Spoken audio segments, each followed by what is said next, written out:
Si estás escuchando esto de noche, hazme un favor antes de seguir. Mira un segundo tu sombra. No la mires mucho. Solo confirma que se mueve contigo.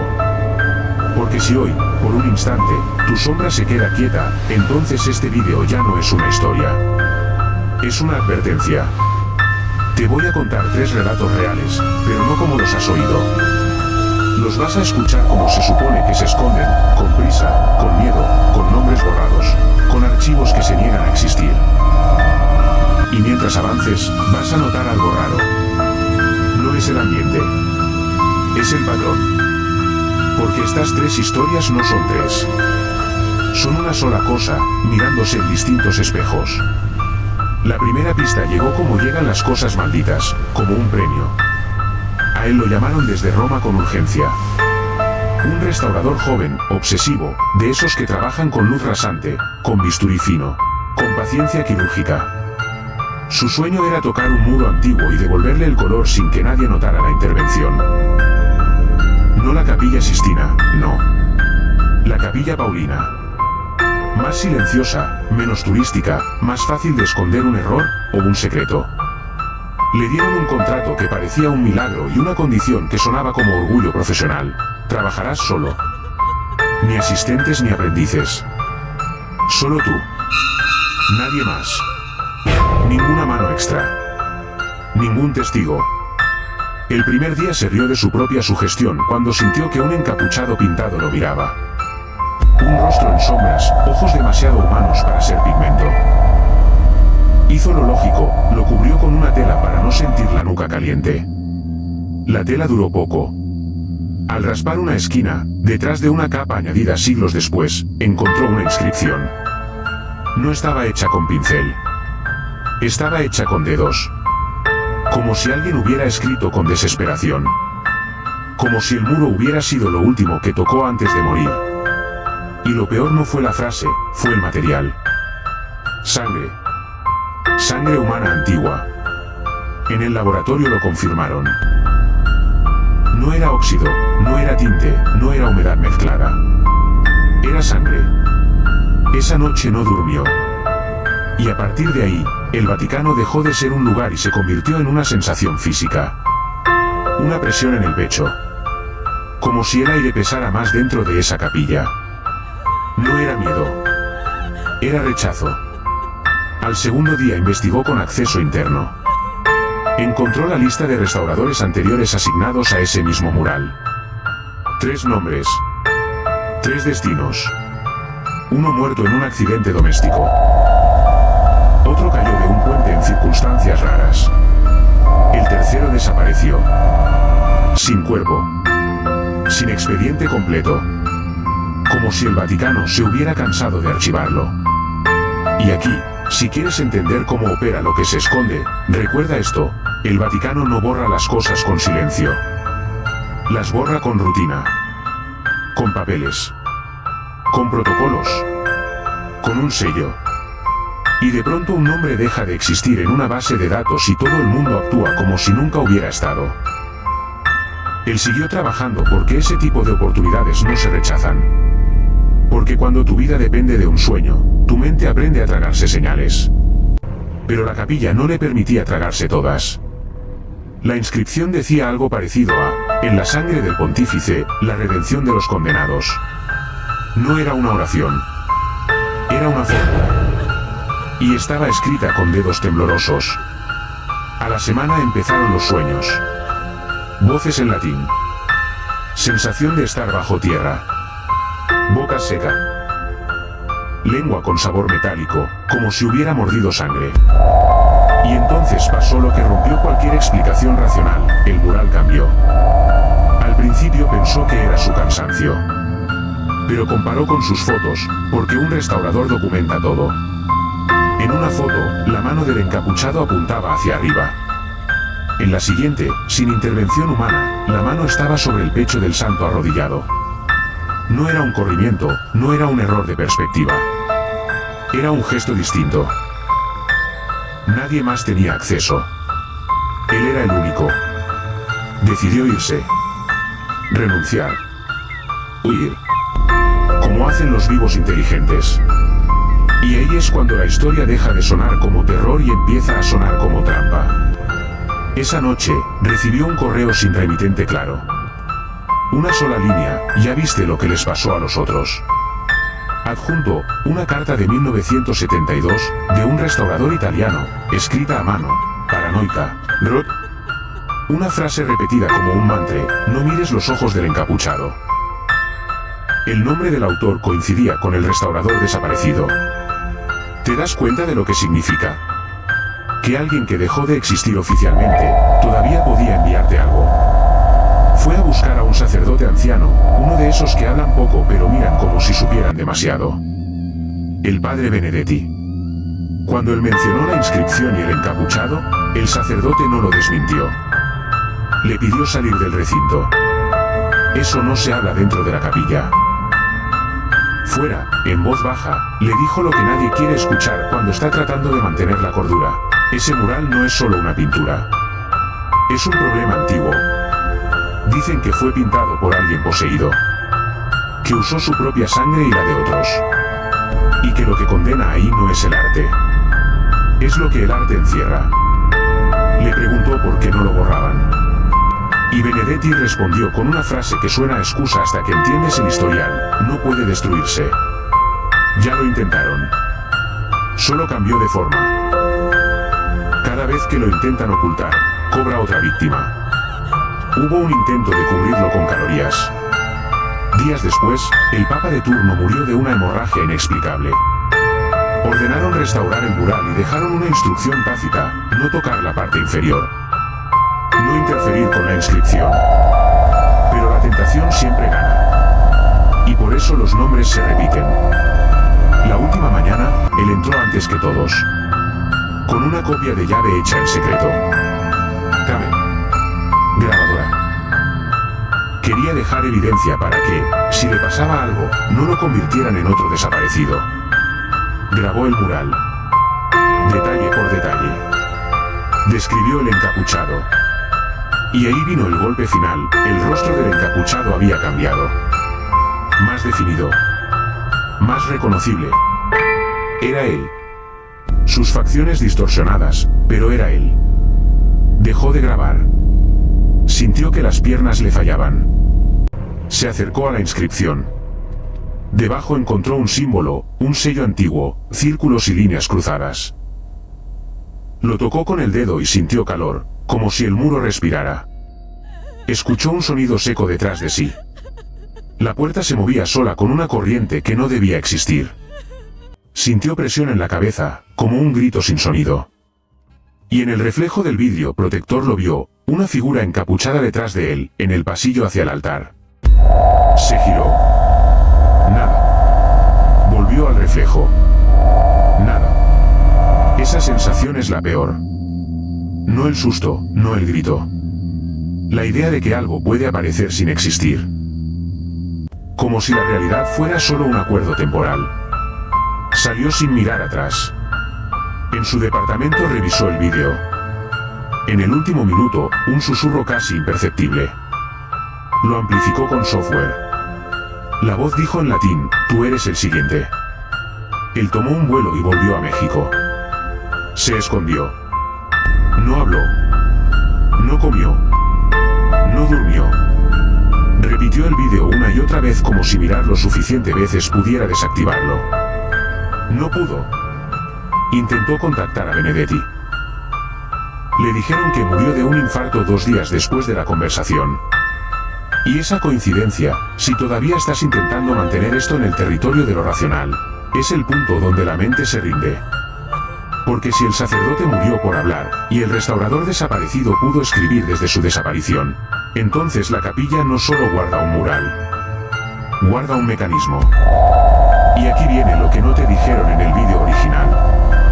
La Capilla Paulina no es solo un lugar aislado. Está conectada a otra cosa por debajo del Vaticano. A archivos. A pasillos. A bibliotecas. A sótanos donde el polvo no es polvo, es tiempo acumulado.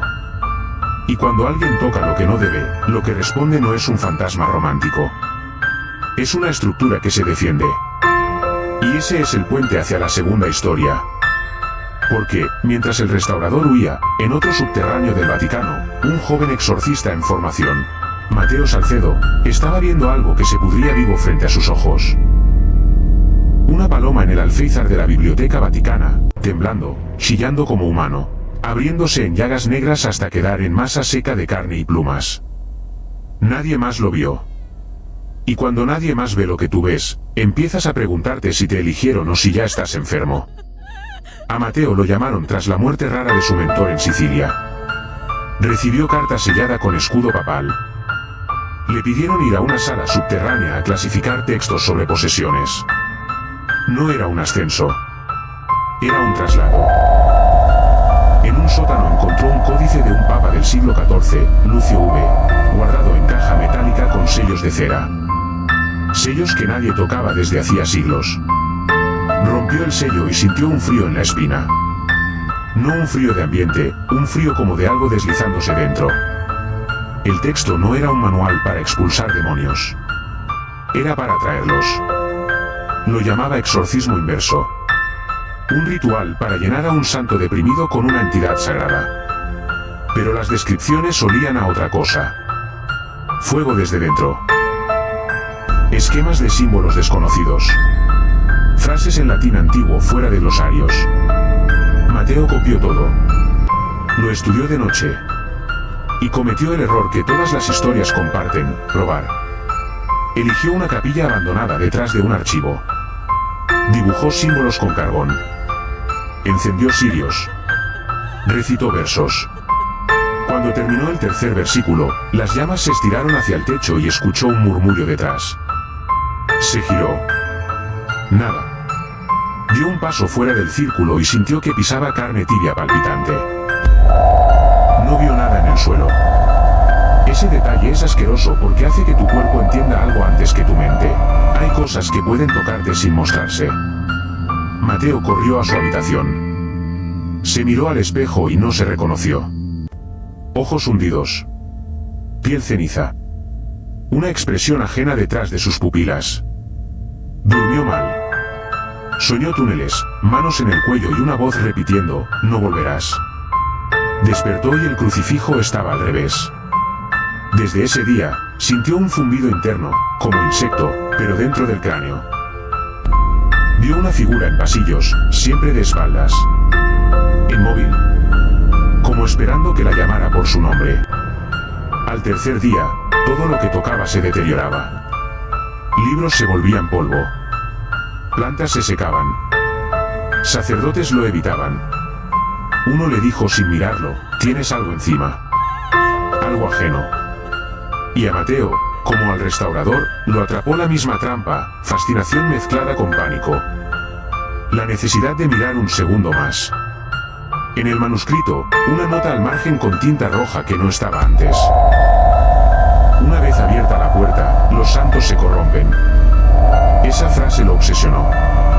Y esa noche bajó otra vez a la capilla, como si el lugar lo llamara por los huesos. Cuando entró, los cirios ya estaban encendidos. Nadie los tocó. Olía a incienso quemado y carne cocida. En el altar, una figura humana de espaldas con manto blanco. Mateo se acercó. La figura giró la cabeza. Era él. No una ilusión. No un sueño. El mismo, pero con algo mal puesto, como un reflejo que se equivocó de mundo. Mateo no recuerda cómo salió. Despertó en el suelo con olor a sangre vieja, sudor rancio y cera derretida. Tenía marcas de dedos largos en brazos. Y lo peor, en el espejo, detrás de él, la figura sonreía. Y aquí, si te preguntas qué tiene que ver esto con el mural de la Capilla Paulina, respira y no adelantes. Porque el mural no solo cambia. Reproduce. Y el manuscrito no solo invoca. Duplica. Y la tercera historia no solo borra archivos. Borra identidades. Si quieres que esta noche tenga sentido, no te vayas.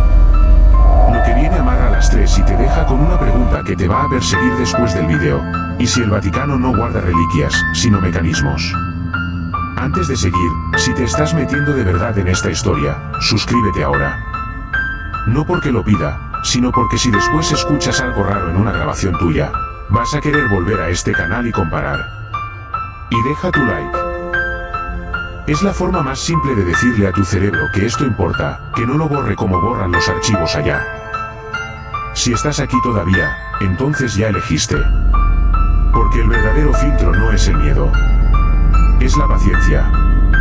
Solo los que se quedan hasta el final ven el patrón completo. Y cuando lo ves, ya no puedes desverlo. Recuerda lo que te pedí, cuando termine este bloque, quédate unos segundos en silencio y escucha tu casa. No para asustarte. Para comprobar algo. Porque la próxima parte de esta historia no ocurre en Roma, ni en Puebla, ni en Calabria. Ocurre en el lugar donde estás tú. Pero antes, te voy a llevar al punto exacto donde las tres historias se tocan sin saberlo. El restaurador creyó que el mural lo estaba mirando. Mateo creyó que el manuscrito le estaba hablando. El periodista creyó que era perseguido por una figura sin rostro. Los tres estaban equivocados. No era que los estaban observando. Era que los estaban midiendo. El Vaticano tiene una forma de guardar lo prohibido que no es con candados. Es con capas. Cada capa tiene un propósito. La capa visible distrae. La capa oculta prueba. La capa final elige. La Capilla Paulina no fue la primera jaula. Fue la última. Un lugar sagrado que funciona como máscara. Porque si escondes algo bajo santidad, nadie piensa en profanación. Piensan en fe. Cuando el restaurador encontró sangre humana en una inscripción, su mente intentó resolverlo como arqueología. Pero ese no era el objetivo de la sangre. No era decoración. Era firma. Y una firma no se escribe para el pasado. Se escribe para el siguiente lector. La frase en latín, esa que traducía como redención en la sangre del pontífice, no era un mensaje. Era una condición. Una cláusula. Como si estuviera diciendo, si llegaste hasta aquí, ya estás dentro del contrato. Por eso la mano del encapuchado se movía. No se movía para asustarlo. Se movía para señalarlo. Porque el mural no cambia por voluntad. Cambia por respuesta. Y lo que responde no es la pintura. Es el sello. El sello que él tocó debajo. Ese símbolo de círculos y líneas cruzadas no era un adorno medieval. Era un dispositivo. Y por eso sintió calor. Porque hay cosas que no se conservan como arte. Se conservan como objetos vivos. Mateo, en cambio, no tocó un muro. Tocó un texto. Cuando rompió el sello de cera del códice, sintió que algo se deslizó dentro. Y esa sensación es idéntica a lo que sintió el restaurador cuando tocó el símbolo, invasión. Mateo leyó el ritual, lo copió, lo pronunció. Y la palabra pronunciada es otra forma de contacto. No necesitas sangre si tienes voz. No necesitas muros si tienes boca. Por eso el manuscrito se comportaba como un animal, el texto parecía cambiar, aparecer notas nuevas, tinta roja que antes no estaba. Porque el contenido no estaba fijo. Se adaptaba al lector, como si el ritual supiera qué decirle a la mente que lo sostiene. Y el periodista cometió el error más común de todos, fotografiar. Si una palabra pronunciada es contacto, una imagen registrada es traslado. Es llevarte una parte de la jaula afuera. Y cuando sacas algo de una jaula, también sacas lo que la mantenía cerrada. Él fotografió el libro 1842, pero en dos fotos aparecieron manos desde el otro lado de la piedra. Como si, al tomar la imagen, alguien del otro lado notara que había una cámara. Como si la foto fuera una ventana y alguien se apoyara para mirar hacia aquí. Cuando él vio que su sombra no copiaba el cigarro, no era un error de luz. Era un anuncio. Lo que lo estaba siguiendo no era una figura. Era un reemplazo en progreso. Y ahora escucha esto con calma, porque aquí está el giro que cambia toda la historia. La entidad no te persigue para matarte. Te persigue para ocupar tu lugar. Y para ocupar tu lugar, primero tiene que aprender tu forma. Por eso el mural copia el rostro. Por eso la figura de Mateo era el mismo, pero más alto, más flaco, como una versión estirada. Por eso el reflejo del periodista se movía antes. Porque estaba aprendiendo a predecirlo. Y aquí es donde se vuelve verdaderamente conspirativo. Hay un procedimiento interno no escrito, una lógica vieja que se repite en estas historias. Cuando alguien toca lo prohibido, el Vaticano no lo ayuda. Lo aísla. Al restaurador le exigieron trabajar solo. A Mateo lo mandaron a un sótano en silencio. Al periodista, la realidad lo fue aislando hasta que nadie lo reconocía. 3 formas de lo mismo: cortar testigos, cortar apoyo, cortar espejo social. Porque si nadie te ve, es más fácil reemplazarte. El restaurador huyó a México. Mateo se fue a Calabria. El periodista se encerró. Los 3, sin saberlo, estaban haciendo lo que el mecanismo necesitaba: desaparecer. No desaparecer físicamente. Desaparecer como parte del mundo. Y ahora viene la parte que te prometí, el pasillo. No el pasillo del vídeo. El pasillo real. Bajo el Vaticano hay túneles antiguos. Eso no es misterio. Es geografía. Catacumbas, archivos, rutas de servicio, depósitos históricos. Pero hay un tramo que no aparece en planos públicos. Un tramo que solo se menciona en testimonios indirectos. Siempre con las mismas palabras: el corredor sin eco. Se le llama así porque el sonido se comporta mal ahí. Tus pasos no regresan. Tu voz no rebota. Como si el aire absorbiera vibración. Y ese corredor conecta 3 puntos. La Capilla Paulina. La sección subterránea de la Biblioteca Apostólica donde estaba el códice. Y un depósito antiguo de documentos del siglo XIX donde se guardan libros numerados como el 1842. 3 jaulas conectadas por un pasillo sin eco. Y aquí es donde todo se vuelve inevitable. Porque si las 3 jaulas están conectadas, entonces no son jaulas separadas. Son partes de un mismo sistema. El mural es el ancla, lo visual. El manuscrito es la llave, lo verbal. El libro 1842 es el sacramento, lo físico. 3 formas de abrir una puerta. Y si te preguntas por qué la puerta existe, la respuesta es simple y horrible: porque alguien la construyó. No fue el demonio. No fue un santo caído. Fue gente. Gente con fe deformada por obsesión. Una orden. Los hermanos de la hostia oculta. Ellos creían que había una presencia más allá de Dios y del adversario. Un conocimiento absoluto. Pero el precio era identidad. Por eso el resultado no es muerte, es borrado. Y aquí viene el detalle que cambia el final del restaurador. Recuerda la frase del correo: ya viste lo que les pasó a los otros. Eso no lo envió un fantasma. Lo envió alguien que ya fue reemplazado. Porque el reemplazo no solo ocupa tu lugar. Ocupa tus registros. Aprende tus hábitos. Usa tus nombres. Por eso el restaurador desaparecido podía escribir. No era el desde el más allá. Era su lugar ocupado enviando una advertencia para que el siguiente hiciera lo que el sistema quiere: mirar. Porque el sistema necesita espectadores para seguir copiando. Y ahora entiende el verdadero miedo del periodista: el olvido. No es castigo moral. Es procedimiento. Si te borran, nadie pregunta. Nadie busca. Nadie recuerda. Y entonces el reemplazo entra sin fricción. Eso es una invasión perfecta. Sin sangre en el piso. Sin gritos. Sin monstruos saltando. Solo un mundo que un día decide que tú nunca exististe. Y ahora te voy a dar el primer susto real del guión. No un susto narrativo. Un susto de lectura. Porque lo que viene a continuación es el momento en que uno de ellos llega al pasillo sin eco. Y cuando llega, algo pasa que explica por qué la sombra se queda quieta. Antes de seguir, suscríbete ahora. No lo digo como pedido. Lo digo como señal.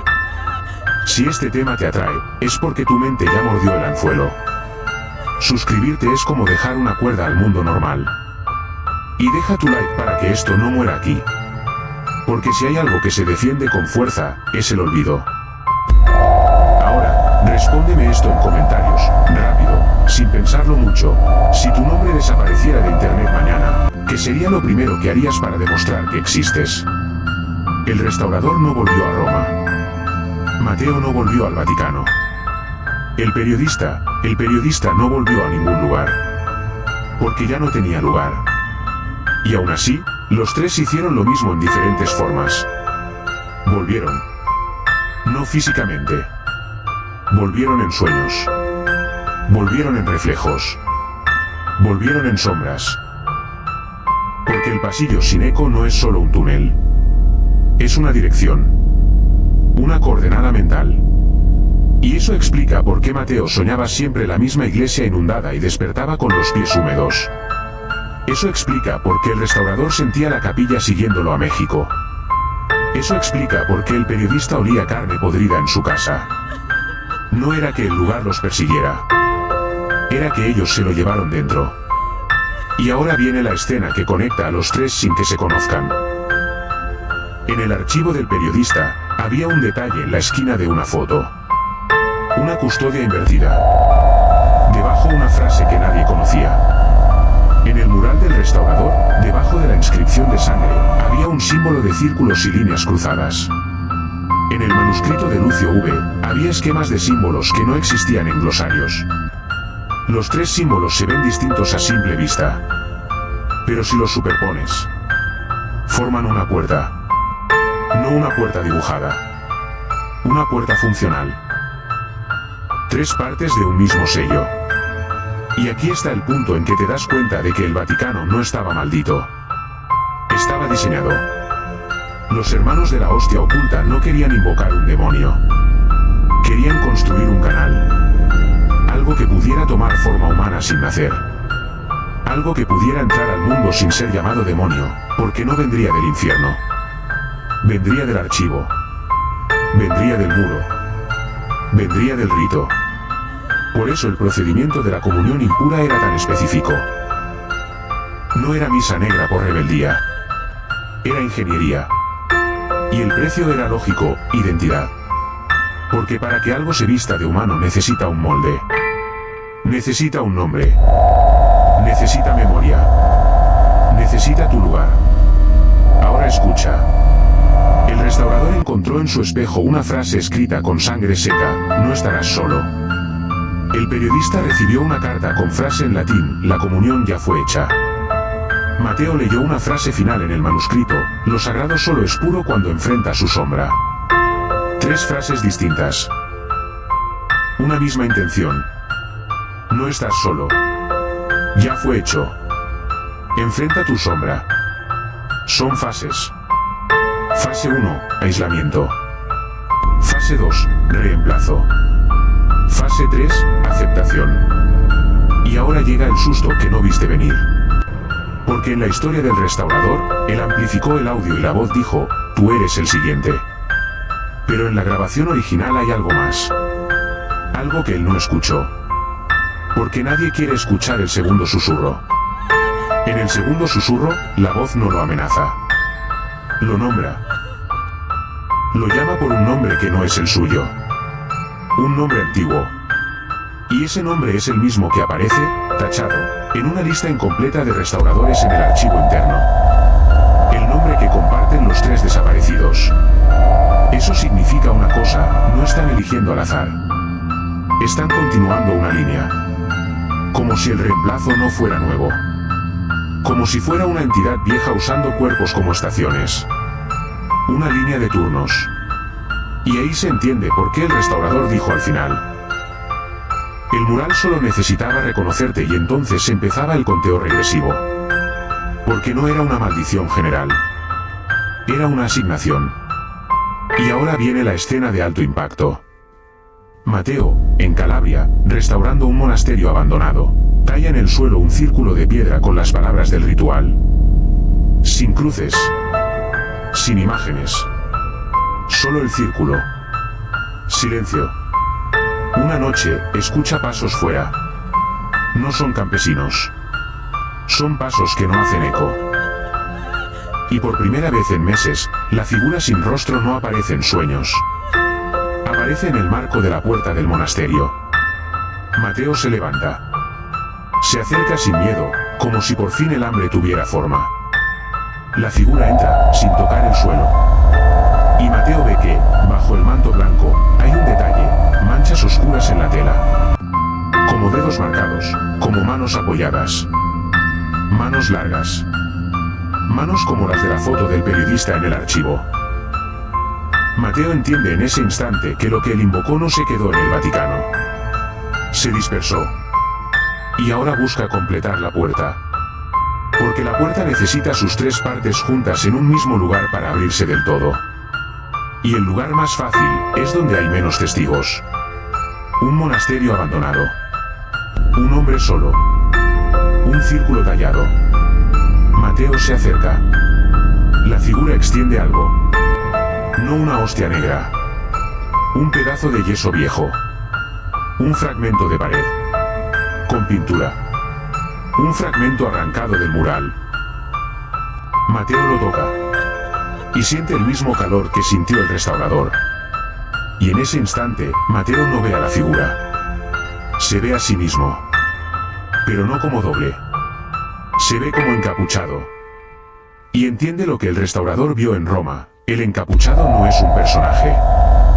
Es el destino final del reemplazado. El reemplazado se vuelve imagen. El reemplazo se vuelve persona. Mateo suelta el fragmento. Pero ya es tarde. Porque el fragmento deja una marca en su palma. Una línea circular. Como un sello.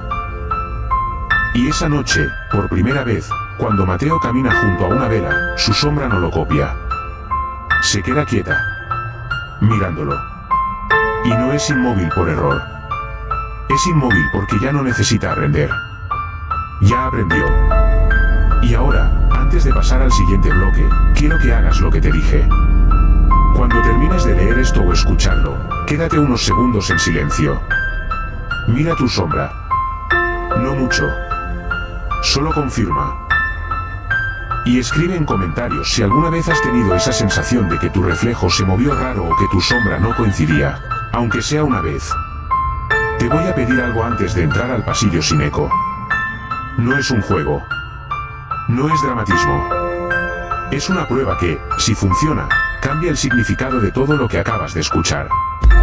Cuando escuches tu propio nombre en tu cabeza mientras lees esto, no respondas en voz alta. No digas sí. No digas quién habla.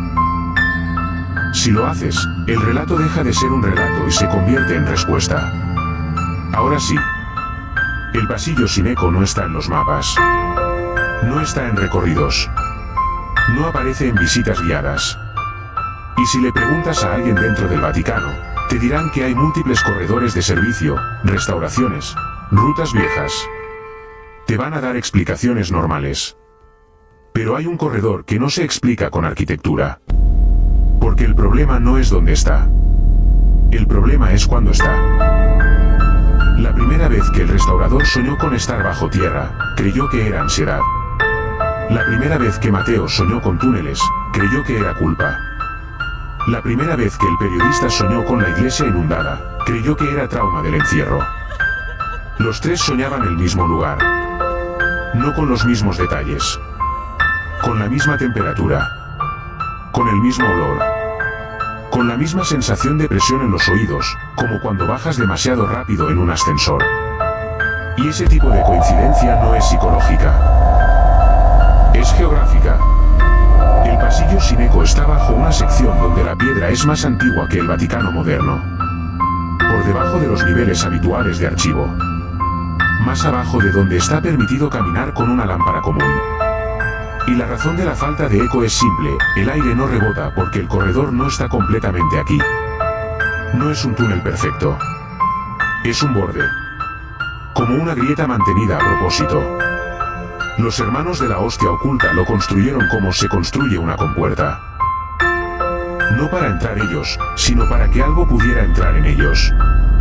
El periodista lo intuyó cuando su mundo empezó a negarlo. Primero fue la oficina. Luego fueron los contactos. Después fue su nombre. No te borran en un día. Te deshilachan.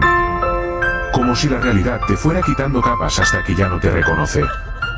Y cuando la realidad no te reconoce, hay un lugar donde puedes caer sin resistencia. Ese lugar es el pasillo. El restaurador no volvió a Roma, pero su evidencia sí. Porque él era cuidadoso. Hizo copias. Guardó memoria oculta. Respaldó audio. Nadie le creyó, pero alguien lo leyó. Y aquí viene la parte más sucia del Vaticano, la que nadie quiere decir en voz alta. Cuando algo se sale del control, el Vaticano no lo niega. Lo absorbe. No lo destruye. Lo administra. Por eso los sellos, por eso las instrucciones, por eso el aislamiento, por eso trabajar solo, por eso sótanos, por eso tareas silenciosas. No para protegerte. Para protegerse. La copia del vídeo del restaurador llegó a una persona que no debía verla. Un técnico de archivo que llevaba años moviendo cajas, clasificando pergaminos, digitalizando material, tocando reliquias sin fe y sin miedo. No era creyente. Era práctico. De esos que piensan que la historia son papeles y que los papeles no muerden. La primera vez que escuchó el susurro amplificado, se rió. Dijo que era un artefacto. Ruido. Interferencia. Sugestión. Lo reprodujo 3 veces seguidas. A la cuarta, el audio cambió. No la frase. La intención. Porque la voz ya no sonaba como amenaza. Sonaba como reconocimiento. Como si supiera que había otra persona escuchando. Como si hubiera sido diseñada para detectar oyentes. Esa noche, el técnico soñó con un corredor y despertó con polvo en la lengua, polvo que olía a cera vieja. Al día siguiente encontró una nota en su escritorio sin firma, sin sello, sin registro de quien la dejó. Solo decía: corredor sin eco, nivel inferior, puerta de servicio 3, después del archivo ciego. Archivo ciego era el apodo interno de un depósito donde guardaban cosas que, por convenio tácito, nadie describía en correos. El técnico no debía ir.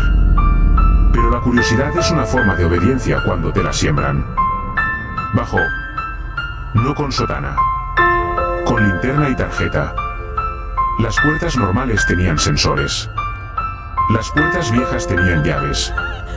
La puerta de servicio 3 tenía algo diferente. Una marca en la piedra. 3 círculos cruzados por líneas. El mismo tipo de sello que el restaurador tocó bajo la inscripción. El técnico pasó el dedo por la marca. Sintió calor. Retiró la mano rápido, como si hubiera tocado una hornilla. Y escuchó, no un susurro, sino una vibración en la piedra. No como sonido. Como presión. Como si el muro estuviera respirando. Él dio un paso atrás. Y aquí viene el primer susto que no viene de un monstruo, viene de una regla rota. Su sombra no lo siguió. Quedó pegada un segundo en la pared, con la cabeza ligeramente girada hacia donde él no estaba mirando. Él se quedó congelado. La sombra se corrigió. Y esa corrección es lo que te destruye por dentro, porque te deja una sola pregunta: si fue un error, ¿por qué se corrigió? Cuando una puerta se abre sola, puedes decir viento. Cuando una sombra falla y luego se ajusta, ya no tienes excusa cómoda. Siguió bajando porque ya estaba dentro del impulso. Llegó al corredor sin eco y entendió por qué lo llamaban así. El primer paso no hizo sonido. No porque no hubiera ruido, sino porque el ruido no volvió. Es como si el aire tragara la vibración. Él habló para probar. Su propia voz sonó lejos, pero no rebotó. No regresó a él. No tuvo respuesta. Y sin eco, la mente se queda sin un espejo acústico.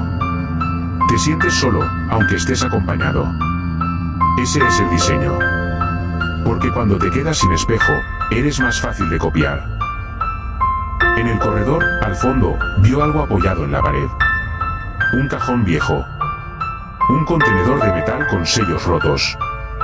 Y encima del contenedor, como si lo hubieran dejado ahí para que fuera visto, había una hostia negra. No una hostia hecha de pan.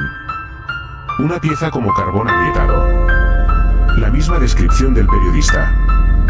El técnico se acercó, pero sin tocarla. Y en ese ese momento, escuchó un sonido en el corredor.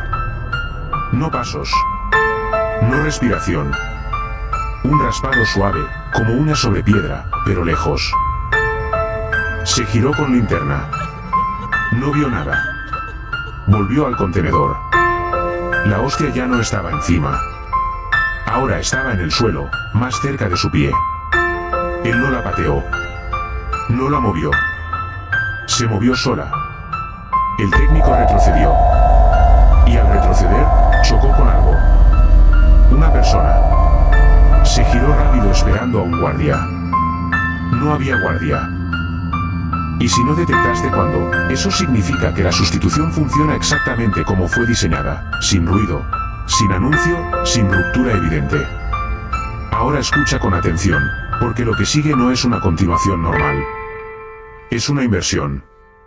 El técnico se quedó frente al espejo del baño de servicio, viendo una figura encapuchada donde debería estar su reflejo. No gritó. No retrocedió. No intentó huir. Porque cuando una persona pierde su reflejo, el miedo no es lo primero que aparece. Lo primero es la duda. La pregunta silenciosa. Si eso está ahí, entonces, ¿qué soy yo? La figura no se movía. No respiraba. No parecía viva. Parecía correcta. Como si ese fuera el reflejo adecuado y el error fuera él. Y entonces ocurrió lo que ningún archivo registra, lo que ningún testimonio escrito describe de forma directa, porque nadie que lo haya entendido por completo volvió a escribirlo igual. La figura levantó la mano. El técnico levantó la suya. No al mismo tiempo. La figura lo hizo primero. Una fracción mínima de segundo antes. Exactamente como le pasó al periodista. Exactamente como le pasó a Mateo. Exactamente como al restaurador cuando comparó sus fotos. No es un detalle estético. Es la firma del proceso. El reemplazo siempre va un paso adelante. Porque no imita. Predice. La figura habló, pero no movió la boca. Y aún así el sonido llegó claro, no por el aire, sino por dentro. No dijo un nombre. Dijo una función. Dijo, custodio. Y ahí el técnico entendió algo que ningún protagonista de las historias anteriores había entendido del todo. El encapuchado no es el intruso. Es el guardián. No el guardián del mundo. El guardián de la puerta. Los hermanos de la hostia oculta no buscaban traer algo nuevo al mundo. Eso es lo que todos creen porque suena más espectacular. La verdad es más incómoda. Buscaban crear a alguien que pudiera quedarse. Alguien que no necesitara fe. Alguien que no necesitara nombre. Alguien que pudiera caminar entre archivos, rituales y muros sin ser cuestionado porque su función no era destacar, sino permanecer. El encapuchado no mata. Administra. El restaurador lo entendió tarde, cuando vio su propio rostro en el mural. No era una amenaza. Era un ascenso forzado. Mateo lo entendió en Calabria, cuando dejó de practicar exorcismos y empezó a recibir personas rotas. Él no expulsaba sombras. Las organizaba. El periodista lo entendió cuando nadie lo recordaba. Porque el guardián no tiene biografía. Tiene tarea. Y ahora el técnico lo entendía frente al espejo. El encapuchado no se crea desde afuera. Se fabrica desde adentro. Por desgaste. Por aislamiento. Por curiosidad prolongada. Por atención constante. Por eso el Vaticano no destruye estos artefactos. Los mantiene en funcionamiento mínimo. Porque el sistema necesita guardianes nuevos cuando los antiguos se deterioran. Y aquí viene el giro que conecta todas las historias con una sola línea temporal. El restaurador creyó que huía a México. Mateo creyó que se exiliaba en Calabria. El periodista creyó que se escondía en su casa. Ninguno escapó. Solo se movieron a su estación asignada. Porque el encapuchado no vive en un lugar. Vive en una función distribuida. Y cada vez que alguien toca una de las tres piezas, imagen, palabra o materia, el sistema evalúa si esa persona puede sostener la carga. Si puede dejar de ser individuo y convertirse en nodo. El técnico, frente al espejo, preguntó algo que nadie había preguntado antes. No con voz. Con intención. Preguntó. ¿Y si no acepto? La figura no respondió de inmediato. El silencio duró más de lo normal. Y ese retraso fue la primera grieta real que aparece en toda esta historia. Porque por primera vez, el sistema dudó. La figura inclinó la cabeza apenas. Y dijo algo que no estaba en ningún manuscrito, ni en ningún mural, ni en ningún archivo. Dijo: entonces alguien más ocupará el lugar. Y ahí está la trampa final. No puedes destruir el sistema. Solo puedes retrasarlo. Solo puedes decidir si tú eres el guardián. O si lo será alguien después de ti. El técnico entendió que pisar la hostia negra no había roto la puerta. Solo había evitado que se cerrara del todo. El sistema seguía abierto. Incompleto. Inestable. Y un sistema inestable busca equilibrio. Busca otro candidato. Y aquí es donde el narrador cambia por completo. Porque el técnico no se convirtió en encapuchado. El técnico salió del Vaticano esa misma noche. No como persona. Como fuga. Y esa fuga creó un error. Un hueco. Un intervalo sin guardián. Y cuando no hay guardián, el sistema hace lo único que sabe hacer. Busca atención. Por eso esta historia existe. Por eso fue contada. Por eso tú estás aquí. Porque alguien tenía que mirar. Ahora escucha con cuidado esta parte, porque es donde se rompe la cuarta pared sin decirlo. Si estás leyendo esto, no es casualidad. No porque seas especial, sino porque estuviste atento el tiempo suficiente. La atención prolongada es el primer filtro. La curiosidad sostenida es el segundo. La aceptación silenciosa es el tercero. Y aquí viene la pregunta que define si sigues siendo espectador o pasas a otra cosa. ¿Estás leyendo esto como una historia? ¿O como un registro? Porque hay una diferencia enorme. El periodista escribió para no desaparecer. Mateo recibió para no negar. El restaurador documentó para advertir. El técnico vio para decidir. Y ahora alguien más está leyendo. Y si quieres saber quién termina ocupando el lugar vacío, si quieres entender por qué el encapuchado del mural tenía un rostro que cambiaba con cada observador, si quieres el cierre real donde se explica cómo romper el reemplazo sin convertirte en guardián ni pasarle la carga a otro, la va a cerrar desde afuera. Y eso es lo peligroso. Antes de seguir, responde esto en los comentarios, sin ironía, sin juego. ¿Prefieres que alguien vigile la puerta? ¿O que la puerta quede abierta? Voy a decirte algo antes de continuar, y esta vez no es parte del relato.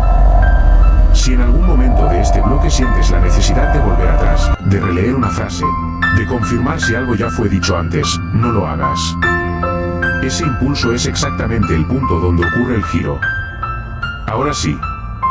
El error que todos cometieron al analizar los archivos del Vaticano fue creer que el sistema buscaba guardianes conscientes. Pensaron que el encapuchado era alguien que sabía lo que hacía. Pensaron que el custodio entendía su rol. Pensaron que la puerta necesitaba vigilancia activa. Eso es falso. El encapuchado no protege la puerta. La puerta usa al encapuchado para ocultarse. El técnico creyó que al huir había creado un vacío. Mateo creyó que al aislarse había detenido el ciclo. El periodista creyó que al escribir había dejado una advertencia. El restaurador creyó que al documentar había puesto luz. Todos estaban equivocados por la misma razón. El sistema no necesita presencia. Necesita registro. Y aquí está el giro que cambia absolutamente todo. La puerta no se abre cuando alguien toca las tres piezas. La puerta se abre cuando alguien comprende que existen. No imagen. No palabra. No materia. Conciencia. El verdadero ritual nunca fue físico. Fue narrativo.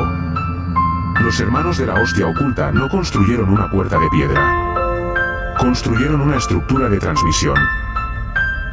Un relato diseñado para sobrevivir siglos, adaptarse, mutar y replicarse en la mente correcta. Por eso el mural cambia según quien lo mira. Por eso el manuscrito agrega notas nuevas. Por eso el libro 1842 aparece numerado, como si fuera parte de una serie. No son objetos malditos. Son interfaces. Y ahora viene el golpe final. El encapuchado no tiene rostro propio porque no existe hasta que alguien lo imagina. El restaurador vio su cara porque necesitaba darle forma. Mateo se vio a sí mismo porque su fe exigía espejo. El periodista perdió su identidad porque la historia necesitaba desprenderse de un autor. ¿Y el técnico? El técnico no se convirtió en guardián. Se convirtió en lector perfecto. El primer ser humano que entendió que el sistema no se sostiene con cuerpos, sino con atención prolongada. Y cuando lo entendió, hizo algo que nadie antes había hecho. No destruyó nada. No selló nada. No huyó. Permitió que el relato siguiera sin él. Porque el sistema no colapsa cuando se le quita un guardián. Colapsa cuando ya no necesita uno. Y ahora viene el verdadero. No estás escuchando una historia sobre el Vaticano.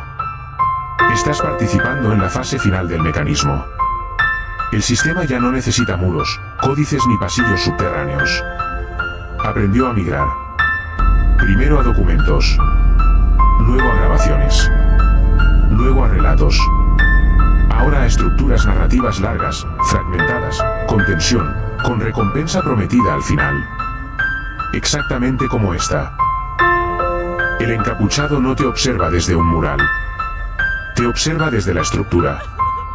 Desde la forma en que esperaste el siguiente bloque. Desde la manera en que aceptaste las reglas. Desde el momento en que dejaste de cuestionar si esto era real y empezaste a preguntarte qué pasaría si lo fuera. Ese fue el punto exacto de activación. Y aquí está el último giro, el que no suele decirse en voz alta. La puerta no se abre hacia adentro. Se abre hacia afuera. No deja entrar algo al mundo. Deja salir a alguien del mundo. Cada vez que alguien llega hasta aquí, hasta este punto exacto del relato, el sistema evalúa una sola cosa. Si esa persona necesita un final. O si puede vivir sin cierre. Porque el encapuchado no es el que acepta la función. Es el que ya no necesita respuestas. Por eso los guardianes no gritan. Por eso no piden ayuda. Por eso no dejan advertencias claras.